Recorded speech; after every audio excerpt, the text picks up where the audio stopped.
ग्वालियर चंबल में सिंधिया ने पलट दी बाजी। 2018 के मुकाबले 11 सीटें बीजेपी को मिली ज्यादा। कांग्रेस और दूसरे दलों को हुआ नुकसान।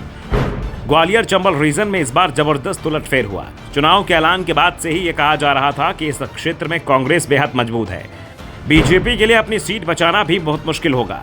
जनता भी सिंधिया की बगावत से नाराज है, लेकिन जब परिणाम आए तो बाजी पूरी तरह से पलट गई, क्योंकि यहाँ कांग्रेस को नुकसान और बीजेपी को फायदा हो गया।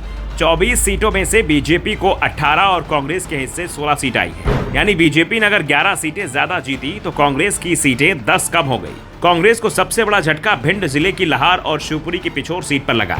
इन सीटों पर बीजेपी 30 साल से भी ज्यादा से समय से हार रही थी, लेकिन इस बार बीजेपी ने दोनों ही सीटों पर चुनाव का ऐलान होने से पहले ही अपने उम्मीदवारों के नामों का ऐलान कर दिया, जिसका फायदा उसे मिला और बीजेपी ने दोनों ही सीटें जीत ली। पिछोर में तो कांग्रेस को अपना उम्मीदवार 3 बार बदलने का नुकसान हुआ, तो लाहार सीट पर 7 बार से चुनाव जीत रहे नेता प्रतिपक्ष डॉक्टर गोविंद सिंह भी चुनाव हार गए। उन्हें बीजेपी के अम्बरीश शर्मा ने 12,000 से ज्यादा वोटों से हरा दिया।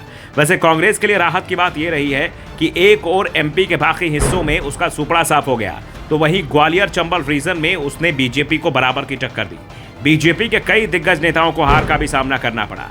शिवराज सरकार के 12 मंत्री चुनाव हारे, उनमें से करीब आधा यानी 5 मंत्री ग्वालियर चंबल रीजन के ही थे, जिसमें सबसे चौंकाने वाला नाम गृह मंत्री नरोत्तम मिश्रा का था। वो दतिया से चुनाव लड़े और कांग्रेस के राजेंद्र भारती से चुनाव हार गए।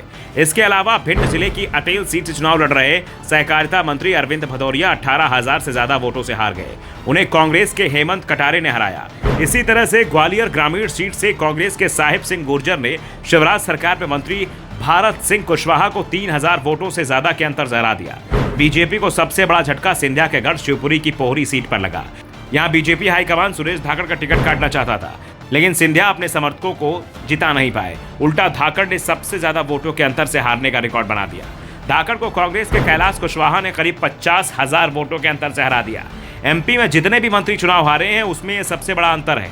वैसे सिंधिया के कांग्रेस में आने से बीजेपी का फायदा ही हुआ। सबसे ज्यादा फायदा सिंधिया के संसदीय क्षेत्र गुना शिवपुरी में दिखाई दिया। गुना जिले की चचौड़ा सीट पर बड़ा उलटफेर देखने को मिला, जहां बीजेपी की प्रियंका मीणा ने पूर्व सीएम दिग्विजय सिंह के भाई लक्ष्मण सिंह को 62,000 से भी ज्यादा वोटों के अंतर से हरा दिया, जबकि राघवगढ़ सीट पर दिग्विजय सिंह के बेटे जयवर्धन सिंह मुश्किल में अपनी सीट जीत पाए। पहली बार जीत का अंतर 5,000 वोटों से भी कम का रह गया। ग्वालियर की 6 सीटों में बीजेपी और कांग्रेस दोनों को 3-3 सीट मिली है, तो भिंड की 5 में से बीजेपी को 3 और कांग्रेस को 2 सीट पर जीत मिली। मुरैना में भी बीजेपी और कांग्रेस को 3-3 सीटों पर जीत मिली है।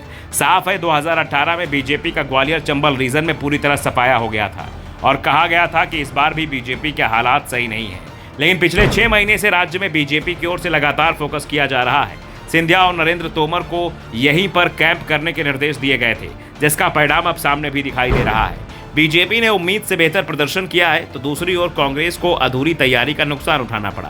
कांग्रेस की तैयारियों का अंदाजा इसी बात से लगाया जा सकता है कि कमलनाथ ने यहां एक भी रैली नहीं की थी। Bureau report, the Dhakad news.